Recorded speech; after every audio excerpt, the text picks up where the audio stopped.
안녕하세요 여러분, 세상 돌아보기입니다. 오늘은 2022년 8월 18일 목요일이네요.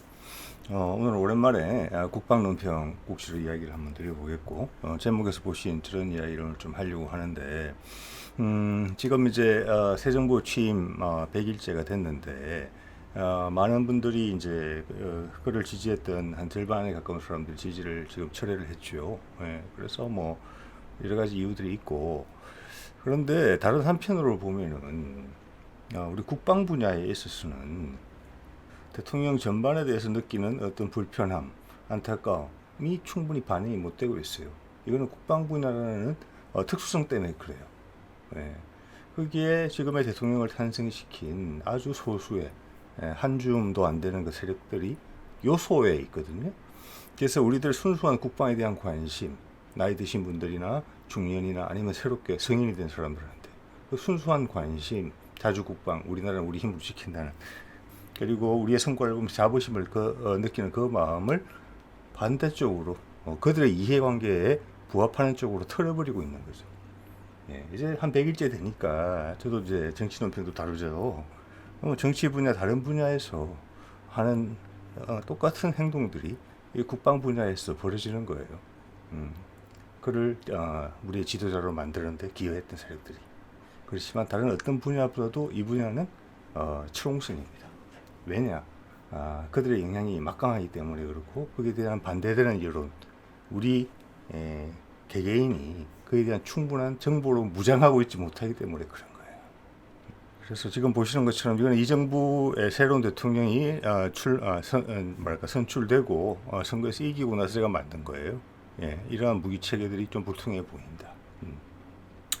그래서 특정 정치 세력을 지지하고 누구를 반대하고 그런 게 아닙니다. 늘 말씀드리지만 저는 우리파고, 우리의 기준에서 뭐가 우리한테 소중한가, 뭐가 우리의 마음속에 있는 뿌리와 맞닿아 있는가, 그게 기준이에요. 그래서 선택을 하는 거죠. 예, 우리가 왜 그 사람한테 끌려다닙니까? 예. 그러면 우리가 고생을 해서 만들어낸 무기체계, 또 고민 끝에 다른 사람들의 시행착오를 다 보면서 고민 끝에 수출까지 감안해서 세상이 어떻게 바뀔 것까지, 기술적인 추세가 어떻게 바뀔 것까지 다 감안해서 세웠던 계획들, 이미 시작한 계획들을 털고 있는 거죠. 단지 국산 무기라는 이유로. 왜 그러느냐? 자신들의 이해관계에 득점이 안 되기 때문에 그렇다는 게 확실히 명확해지죠. 지금 여기서 언급되는 많은, 여기 제가 지금 그때 몇 달 전이죠. 100일 전에 언급한 내용들, 많은 부분들에 대해서 여러 가지 부정적인 기류들이 흘러나오고 있고, 이 방향을 틀려고 하는 것들이 지금 요즘 지지율이 낮아져서 좀 더 노골적으로 빨리 진행하려고 하는 것 같아요. 자, 그럼 오늘은 그 과정 중에 하나로 우리 소형 무장 헬기가 금년 말에 되면 나오게 돼 있어요. 그거에 대해서 한번 살펴봄으로 해서 우리가 좀 더 많이 알아야 된다. 이렇게 농락당해서는 안 된다. 그 몇몇한테. 예.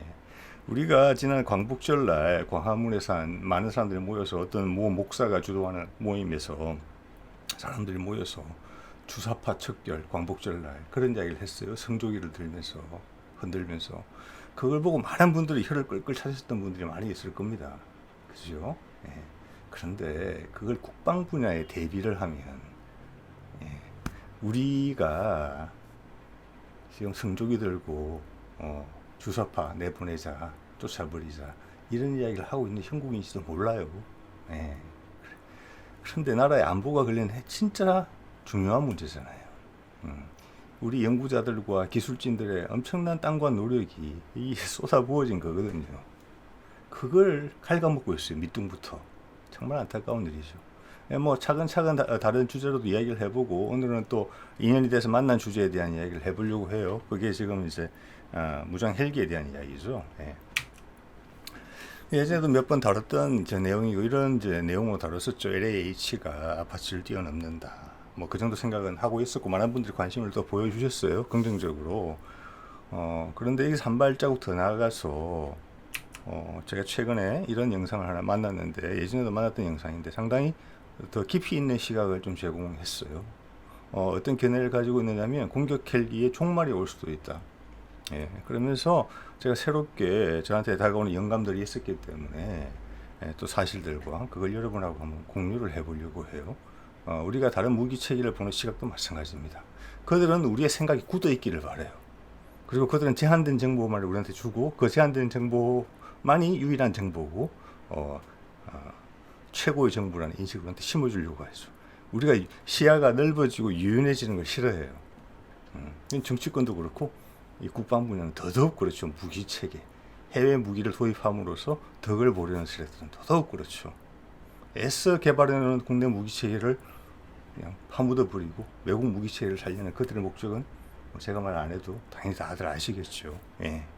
그런 게 지금 전방위적으로 사회 모든 분야에서 여러 부처에서 새로 벌이는 사업들에 일관되게 적용되는 그런 사안이에요. 다시 한번 말씀드리지만 국방 분야는 그나마 거기에 대한 반발이 적어요. 예. 그래서 더더욱 안타까운 거고 그렇죠. 자, 공격 헬기가 언제 등장했습니까? 60년대 말 베트남 전쟁 때 처음 등장했어요. 예. 그럼 그때의 전장 상황이 지금의 전장 상황과 어떻게 다른가? 그래서 왜 좀 전에 소개해드렸던 빈코프는 왜 공격 헬기가 종말을 맞고 있느냐? 이런 걸 이제 이야기를 하는 거예요. 예. 자, 저 코브라 헬기가 베트남 전쟁에서 뭐랄까 기동 헬기를 호위하는 임무를 수행하면서 역할이 많이 부각됐고 세계 각국에서 다투어 개발했고 지금도 유지되고 있죠. 우리도 지금 도입을 일단 작년 예산을 다 잘랐던 아파치를 다시 도입해야 된다고 지금 군부를 떼는 세력들이 또 등장하고 있지요. 그거하고 이거하고 맞물려서 제가 오늘 이 동영상을 선택을 한 것입니다. 물론 공격 헬기도 엄청난 발전을 이루었죠. 공격용이라면 뭐 장갑, 기동력, 그리고 뭐 각종 센서들, 레이더를 포함해서 그렇지만 그것을 방어하는 체계는 그보다 더 빨리 발전했어요. 전차하고 같아요. 주력 전차도 지금 우크라이나 전쟁을 보면서 전차의 수명이 이제 끝났나? 뭐 이런 이야기가 나오죠. 예. 그래서 사실은 공격 헬기가 전차보다 더 앞서서 사라질 것 같다. 이런 이야기들이 지금 대두되고 있는 거예요. 오늘 그 이야기가 왜 그 사람들이 그렇게 생각하는지를 한번 짚어보는 거예요. 그리고 우리는 어떻게 생각했나? 그리고 우리는 어떤 결정을 내렸나? 지금 LAH가 나오는 마당이기 때문에 끝까지 이야기가 이어질 수가 있는 거예요. 일단 휴대용 대공 미사일이 고도화됐어요. 옛날에는 엔진의 열기를 뒤에서 밖에 잡을 수가 없었어요. 그 정도의 엔진의 열기가 셌어야 돼요. 그런데 헬기는 저 근접 지원을 할 때 항상 하늘에서 호버링 하잖아요. 제자리에서 비행을 하면서 회전을 하거든요. 그래서 맨페이스가 휴대용 대공 미사일이 헬기의 엔진 부위 뒤를 노리기가 쉽지가 않았어요. 노출을 잘 안 하기 때문에. 자, 그런 게 있었죠. 또 당시에는 대공 무기 체계에 60년대 말입니다. 탐지 레이더가 일반화되어 있을 때가 아니었어요. 엄청난 고가였지요. 고가고 기술적 완성도도 낮았어요.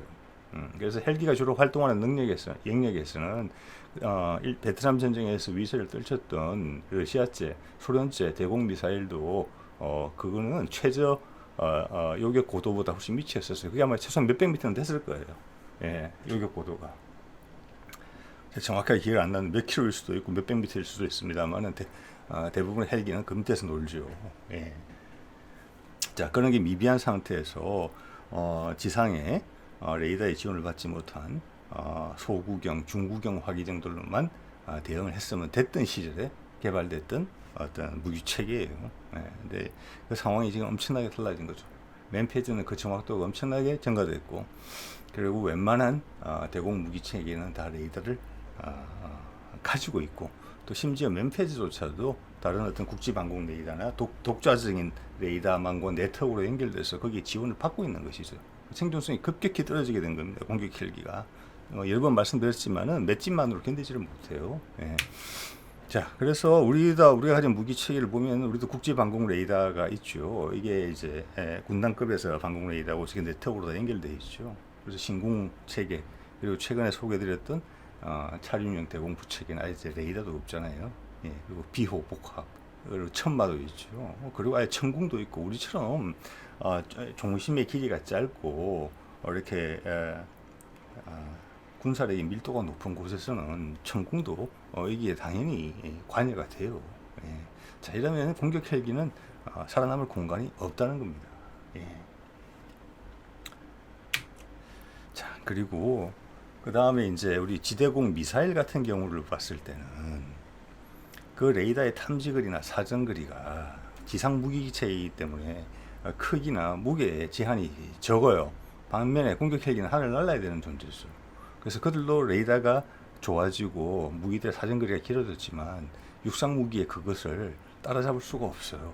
그래서 똑같은 조건에서 평평한 곳에서 서로 동시에 봤다. 그러면 공격 헬기가 엄청나게 불리하다는 이야기를 이 사진이 이제 하고 있는 겁니다. 그러면서 공격 헬기를 압도한다는 거죠. 가까이 다가서면 맨페이저가 있죠. 휴대용 대공 미사일이 있고 레이더의 지원을 받는 우리 차량용 대공포 같은 게 있죠. 네. 자, 이건 우리 미사일 체계죠. 천궁 대공 미사일 같은 경우는 러시아의 영향을 강하게 받은 것으로 되어 있는데 우리가 참고한 그 러시아의 대공 미사일 S350에 들어가는 미사일 체계죠. 그리고 S400에도 들어가고 들어가는데 S400은 여러 미사일로 이루어져 있습니다. 사거리별로. 그 미사일의 사양을 보면은 재원을 보면은 최저 요격 고도가 50m예요. 50m. 이걸로 헬기를 잡는다는 겁니다. 이게 천궁 레이더의 작동 방법을 설명하는 것을 보면은 새로운 지형의 레이더가 배치가 되면은 그 산악 지형을 다 따요. 아웃라인을. 그리고 거기에는 레이더파를 쏘지도 않아요. 요즘 다 A사 레이더잖아요. 많은 경우에. 그러면 그 주요 상대방이 요격기들, 즉 헬기들이 날라올 수 있는 공간을 이미 대충 알아요. 지형적인 특성을 바탕으로. 그거는 대공병과 있는 사람 다 알 거예요. 그래서 금방 찾아내요. 그리고 최저 고도가 50m잖아요. 최저 고도 50m면은 큰 나무 위에예요. 헬리콥터 그렇게 낮게 날리기가 어려워요. 빠른 속도로. 자, 그래서 또 뭐 다시들 아시겠지만 공격 헬기가 노리는 주요 목표가 우리의 자주포나 전차 같은 그런 고가치 표적들이에요. 그 고가치 표적들을 지키기 위해서 따라다니는 것들이 우리 신궁이나 뭐 차륜형 대공포, 비호 복합 이런 거고 우리나라는 전방 같은 경우는 워낙 밀도가 높기 때문에 지금 오늘 그림에 나오는 모든 무기 체계들이 중복해서 겹쳐져서 대공망을 형성하게 돼 있어요. 살아남지 못해요. 이런 것들 사진에 제압하지 않고서는 하나를 제압하더라도 다른 게 또 그 사진을 메꿔줘요. 제가 얼마 전에 그 모자이크 전장이라는 그런 개념에 대한 영상을 하나 올린 적이 있죠. 이 방어망에도 바로 적용되는 이야기입니다. 그때 그 이야기를 드렸었죠. 자, 그래서 이미 공격 헬기가 미래에 괜찮을까? 그런 이제 문제 의식은 한 80년대, 1980년대 이미 나왔어요. 그리고 그게 이제 크게 부각된 것은 이거죠. 지금 나자프 굴욕이라고 2003년도인가요? 이라크 침공 당시에 아파치 헬기만으로 중심 침투 작전을 벌였다가 실패한 사례가 있었죠. 자, 그 이후로 이런 작전 쓰지 않는 겁니다. 공격 헬기만으로의 편대를 구성해서 상대방 지역을 타격하는 거, 그리고 돌아오는 거, 즉 전폭기처럼 활용하는 거, 그것은 불가능하다. 자, 그 이유는 뭐냐? 오늘 쭉 말씀드린 그런 내용이에요. 그래서 아파치도 이제 이미 개발된 지가 한 40년이 돼가는 기체예요. 그래서 향후에 이게 대체품이 나와야 된다. 그래서 새로운 기동 헬기를 미국이 개발하고 있는 것인데 그게 과연 공격용 헬기의 이 아파치 형태의 파생형이 나올 것이냐? 거기에 대해서 의문을 제기하는 거예요. 지금. 자, 그리고 또 하나의 이제 공격 헬기의 제한 요인은 아파치의 경우를 살펴보면은 헬파이어 미사일 중무장으로 사용하잖아요. 이 사거리가 8km예요. 그런데 이게 8km가 처음부터 8km고 지금도 8km고 새롭게 개발되는 미사일도 사거리가 8km예요. 이거를 뭐 조금만 늘리면 10km, 20km 충분히 날아갈 텐데 하늘에서 쏘는 거라서 왜 8km로 묶었느냐? 거기에 대한 이해가 조금 필요한 부분인 것 같아요. 왜냐? 헬파이어 미사일은 직사화기죠. 즉, 이 헬기의 사수와 목표물이 시선이 맞아야 돼. 직선으로 연결이 돼야 돼요. 그러면 공격 헬기의 주요 공격 방식은 뭐냐? 매복한 다음에 기습하고 도망가는 거예요. 그죠? 왜? 오늘 쭉 말씀드린 그런 이유 때문에 중고도 이상에 떠 있으면 날 그냥 잡아주세요 하는 거예요. 그래서 지형 지물을 이용해서 계속 낮게 매복해서 날아다니는 거죠. 저게 대공망을 피해서. 그러다가 주요 목표물에 가까이 있으면 숨었다가 잠깐 떠올라서 공격하고 가는 그런 형국이거든요. 그래서 사거리가 8km로 묶인 것은 실제로는 8km만 해도 충분하다는 거예요. 직선 사거리 확보, 나무 뒤에서 떠올라서 건물 뒤에서 떠올라서 계곡 위로 떠올라서 상대방을 가늠하는 데는 8km도 충분하다는 거예요. 그거보다 길어지면은 그런 자신의 안전이 보장받는 상태에서 8km 이상 떨어진 목표를 조준할 수가 없다는 거예요. 자, 그리고 사막이나 뭐 바다 위 같은 아주 탁 트인 공간이 있다.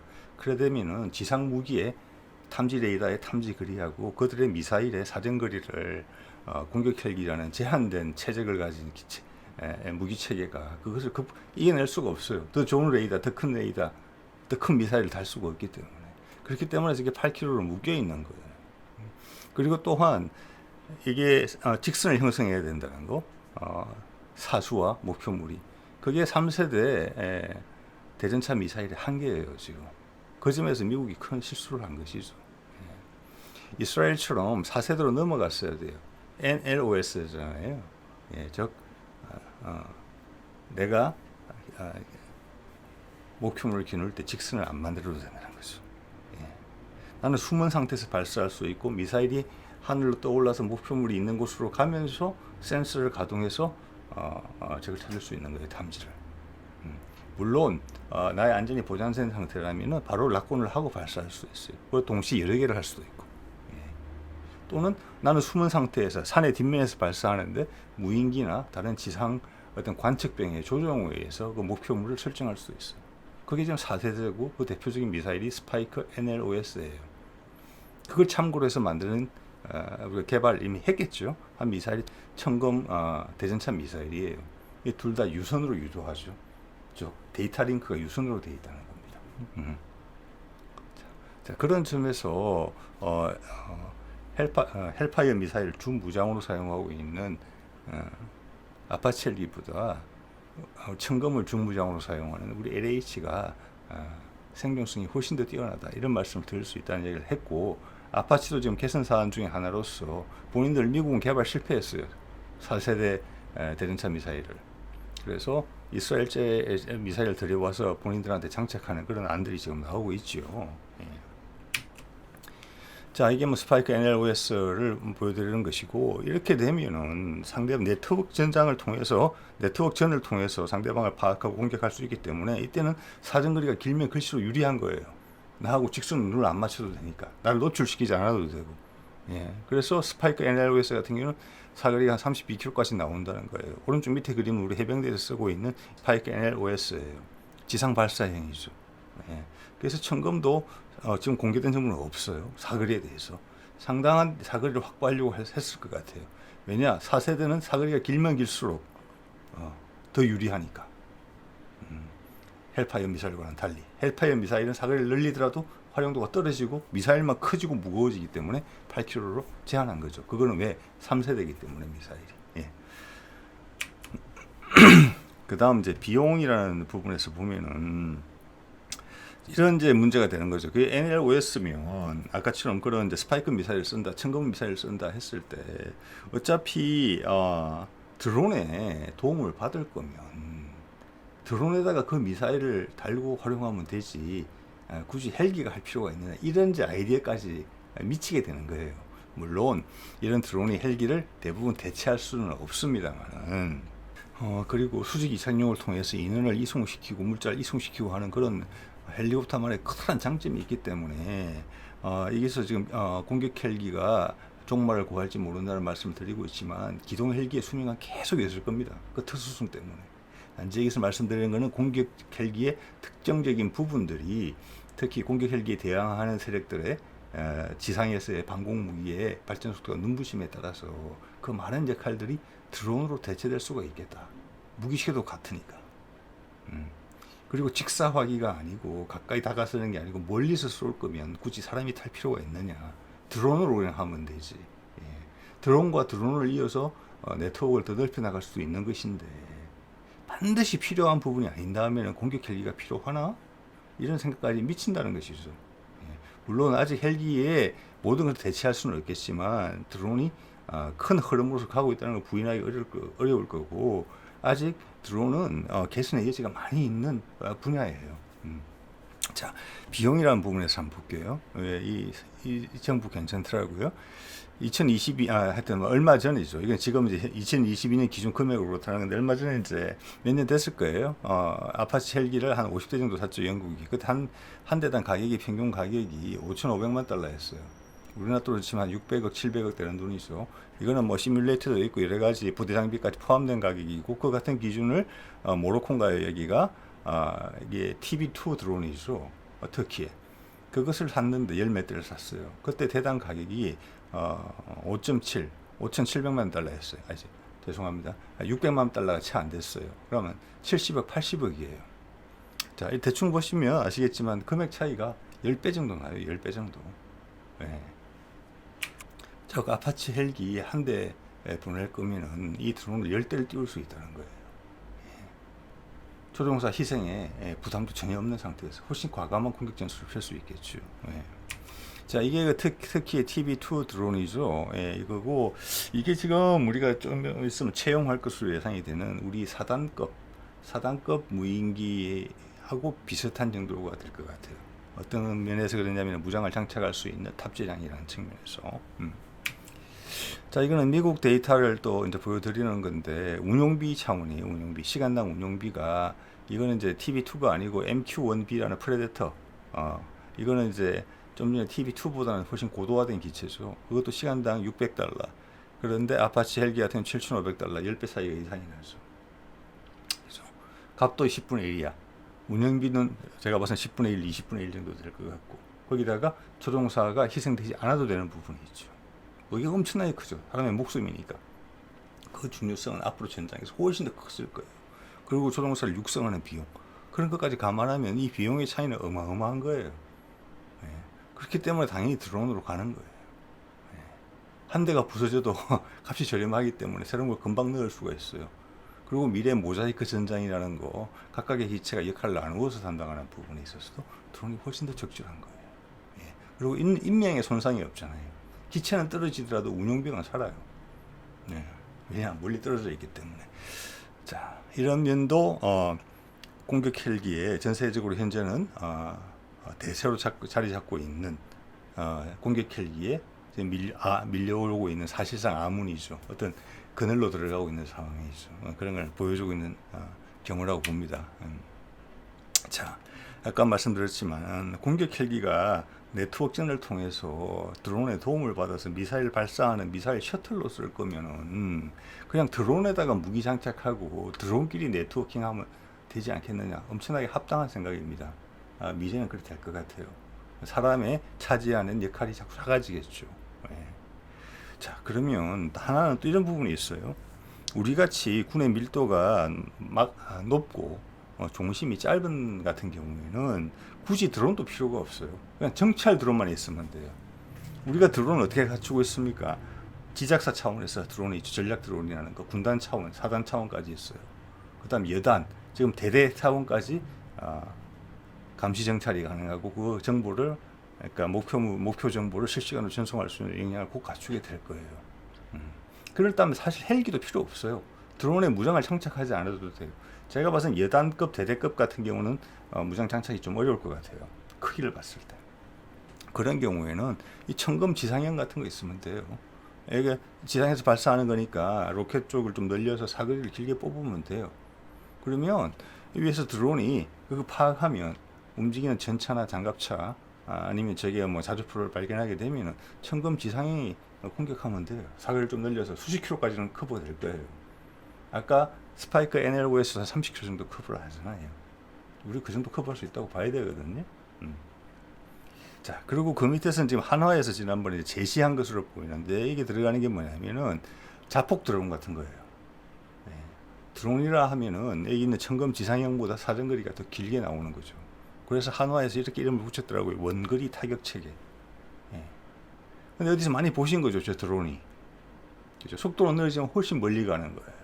자, 그러면 다른 예를 들어서 사단급, 군단급 정찰기가 정찰 드론이 저걸 발견했다. 그들의 무장이 지금 마침 없다 했을 때 지상에서 타격해 주면 되는 거예요. 자, 이런 것들이 다 공격 헬기에 위험스러운 작전 여건들을 다 개선하는 것들이에요. 다 대체할 수 있는 것들이에요. 그것도 여러 청, 다층적으로 최소한의 비용으로 효과는 더 높을 수도 있어요. 자, 밑에 보시는 원거리 타격 체계 어디서 본 것 같다 생각하시는 분들이 있을 겁니다. 여기서 보신 거예요.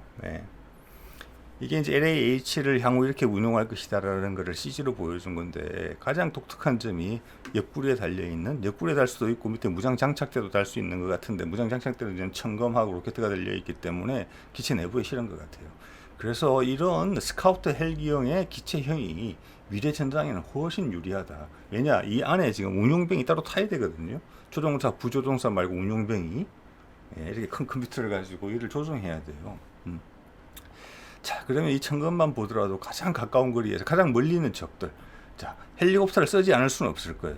근접 항공 지원이나 아니면 특수부대가 기동 헬기가 들어가는 경우에 따라가야 되는 부분이 있을 거고, 다른 어떤 체계가 못 도와주는 부분이 있을 거예요. 그 점을 LAH가 해결을 해줘야 되거든요. 그들을 호위하면서, 엄호하면서. 그러면 가장 먼 거리에서 나의 노출을 거의 시키지 않은 상태에서 쓸 수 있는 게 이 자폭 무인기예요. 최소한 수십 킬로 날아가겠죠. 혼자 해결할 수 있는 영역이 넓어지는 거예요. 자, 일단 큰 문제를 해결하고 좀 더 다가섰다. 그 다음에 또 발견된 적들이 있지 않겠습니까? 이것도 청이라고 생각하시면 돼요. 여러 청으로 이 LAH 한 대가 여러 청이의 공격 방법을 갖고 있는 거예요. 그러면 그때는 청금을 사용하면 되겠죠. 사정거리 10km에서 뭐 20km 정도는 되겠죠. 제가 보기에는 날 노출시키지 않은 상태에서 상대방을 타격하는 것이죠. 그리고 이러한 청금이 지금 나오는 무인기들이 꼭 자폭용이 아니라 정찰 전용으로 사용될 수 있는 기체들도 있을 수도 있어요. 예. 그럼 거기에 대한 정보를 받아서 중계를 해서 청금을 발사하는 용도로 쓸 수도 있을 거예요. 지금 드론들이 그런 거잖아요. 각각의 목적을 따로 가지고 있는 거잖아요. 한 기체의 모든 걸 가지고 있는 게 아니라. 어떤 것은 EOIR 센서를 좋은 걸 붙여서 정찰용으로 쓰고, 어떤 것은 자폭용으로 쓰고, 그리고 서로 코옥을 하고, 그 가운데 코디를 기체에 있는 운용병이 하고. 자, 그리고 마지막에 코앞에 다가서서 적을 타격해야 될 필요가 있을 때는 앞에 3열 20mm 기관포가 또 기다리고 있고, 상황에 따라서는 이게 추가로 전투병을 1명, 2명, 3명까지 아마 태울 수 있을지도 몰라요. 그 정도 공간이 있을 거예요, 안에. 뭐 전시 상황이니까 우겨 넣어야 되겠죠. 자, 이것이 우리가 생각하는 미래의 공격 헬기 또는 스카우트 헬기의 모습인 거예요. 지금의 공격 헬기는 서부 사나이들이 서로 10m 앞에서 마주보고 권총 뽑는 이런 형국이죠. 기존의 공격 헬기가 그렇게 운용이 되고 있는 것이죠. 그 밑에 방공망은 엄청나게 밀집되어 있고, 북한의 방공망이 전 세계에서 하위권이다 이렇게 말하기는 어려울 거예요. 6.25 때 그렇게 항공 폭격에 공포를 많이 겪었던 나라이기 때문에. 우리가 6.25 때 탱크에 대한 공포심을 키웠던 것처럼 준비를 했겠죠. 우리도 준비를 했으니까. 자, 그런 면에서 생존성이라는 부분에 봤을 때 LAH의 방향을 이렇게 잡았다. 그렇기 때문에 작년, 재작년이었나요? 해병대 상륙 공격 헬기를 디자인한다 했을 때 보고서 쓴 연구소마다 달랐죠. 그래서 그게 말이 많았죠. 결국 수리온을 공격형으로 개조하는 것으로 결론이 났는데, 그런 거하고도 다 상관이 있는 거예요. 오늘 말씀드리는 공격 헬기의 미래가 어떻게 될 것인가라는 부분하고 다 연결이 되어 있는 거죠. 자, 보자. 이게 해병대 공격 헬기예요. 안에 운용병이 타고 있는 모습이 보이죠? 아까 LAH에도 이런 사람이 하나 타고 있는 거예요. 그죠? 그리고 밑에 거는 일본 속에서 제가 가져온 사진인데, 여기 보면은 이 무장을 아까 LAH도 먼 거리에서는 자폭형 공격 드론이 있고, 좀 더 다가서면은 청검이 있고, 그 다음에 기관포가 있고 로켓포가 있고 이런 거죠. 여기에 보면은 이제 여기는 하나 더 있어요. 왼쪽에 이제 자폭형 드론 같은 게 있고, 이게 뭐 정찰용 드론을 쓸 수도 있겠죠. 그 다음 가까이 있으면 청검. 자, 저까지는 날 노출시키지 않아도 되죠. 근데 더 가까이 오게 되면은 내가 직선 거리에서 서로 눈을 마주친 후에 쏴야 되는 것들이 있죠. 로켓포, 그리고 오른쪽에는 아마 레이저 유도 미사일 헬파이어 같은 거인 것 같아요. 그리고 이제 다른 사진들을 보면은 저기 드론이 날개 밑에도 장착할 수 있지만, 수리용 같은 경우는 몸통 내부에도 장착하는 그런 그림들도 많이 잡히고 있어요. 일단은 뭐 덩치가 크고 출력이 되니까 그렇게 하겠죠. 즉 LAH랑 같은 컨셉이고, 이 정도 아마 오늘 제 말씀을 공감하셔서 따라오신 분들이라면, 이렇게 이런 기체 형상을 아파치나 외국 헬기 도입 안 하고 우리가 이렇게 마음을 그리고 방향을 이렇게 잡은 이유가 있네. 그리고 이런 게 생존성이라는 면에서 오히려 타격력이라는 면에서 미래전장에 더 잘 맞네. 그런데 그 결론 내리는 과정이 쉽지 않았잖아요. 딴지를 거는 세력이 얼마나 많겠습니까? 수조 원짜리거든요. 우리가 아파치 헬기 36대인가를 도입하면 그게 아마 4, 5조 이상 되는 금액일 거예요. 엄청난 돈이에요. 그게 외국 회사로 흘러가야지 이득을 보는 세력들이 있다는 거죠. 그들은 우리의 국방에 관심 없어요. 우리가 그냥 아파치 헬기, 헬파이어 미사일이 그냥 전장의 왕자인 것처럼 그렇게 비춰지는 메시지를 계속 던지고 그걸 믿어주기를 바란다는 거죠. 그 본인들은 뒤로 뭔가를 챙기는 것이죠. 그리고 윤석열 정부가 들어서자 행동을 본격화하고 있는 것이죠. 여러 무기 체계에 걸쳐서. 자, 그리고 이거는 뭐를 보여드리는 거 하니 제가 며칠 전에 본 거예요. 방위사업청에서 이건 뭐 신속 개발 사업인가? 그래서 2년 정도 만에 개발을 해서 시험 운용까지 해본다고 하는 것 같은데 이게 뭐냐면 대대급 다목적 정찰 드론이에요. 밑에 이제 그 EOIR 시스템 보이죠? 예. 이게 접었다 폈다 해서 상당히 소형인 것 같아요. 크기는 한 이 정도 되는 것 같아요. 제가 생각하기에. 자, 이 말은 이것들이 표적을 다 지시해 줄 수 있다는 겁니다. 대대장이 다룰 수 있는 가장 좋은 눈이 되는 거예요. 대대장이 가지고 있는 화력이 뭐가 있습니까? 지금 현재로는 4.2인치 박격포가 있고 80mm 박격포가 있어요. 자, 지금은 관측병이 가서 표적을 찍어줘야 돼요. 포병 세력을 이용하려면. 그런데 이 대대급 정찰 드론이 배치가 되면은 얘가 하늘을 나르면서 대대 작전 범위 내에서 좌표를 바로 찍어주게 되는 것이죠. 그게 우리 80mm 박격포나 4.2인치 박격포에 바로 전달되는 시스템으로 우리 박격포들이 개조가 될 거예요. 이미 80mm는 그렇게 돼 있는 것 같고 4.2인치는 좀 개선이 필요하겠죠. 어렵지 않다고 봅니다. 그럼 훨씬 정밀하고 정확하게 사격이 가능한 것이죠. 실시간으로. 자, 이게 대대급이고 이걸 올랐으면은 또 회전익기형이죠. 회전익기형을 선호하는 것 같아요. 여단급 이하에서는. 왜냐? 넓은 공간이 필요 없으니까. 트럭 같은 거 싣고 달리면서 바로 띄울 수 있으니까. 그래서 여단급에서도 최대 이륙 중량이 약 200kg에 달하는 거기는 이제 페이로드, 즉 밑에 물건을 약 한 60kg 정도까지 실을 수 있는 거기도 헬기형이에요. 그게 지금 선정이 되어 있는 것 같고 4단급은 지금 새로 또 선정하고 있죠. 4단급은 틸트로터 같아요. 틸트로터고 아까 보여드렸던 그 터키의 TB2 드론보다는 조금 출력이 더 세고 무장 적재량이 조금 더 높은 걸 것 같아요. 그렇지만 역시 틸트로터이기 때문에 속도는 얘들보다 훨씬 빠르겠지만 또 수직 이착륙이 가능하다는 면에서 우리의 전장에 그게 유리하다고 우리의 군의 연구자들은 판단을 한 것이죠. 그 다음 군단급으로 올라가게 되면은 그때부터는 본격적인 미국형, 프레데터형 이제 그거죠.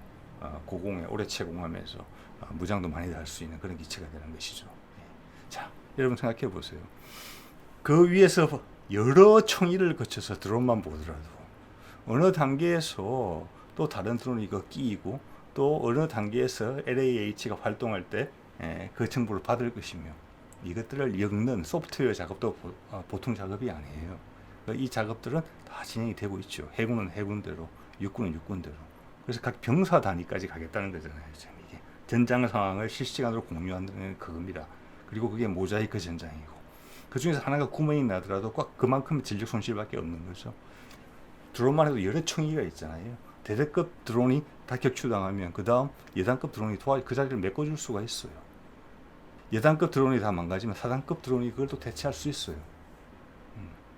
그 모든 여러 층을 한꺼번에 무너뜨리기는 어려운 거예요.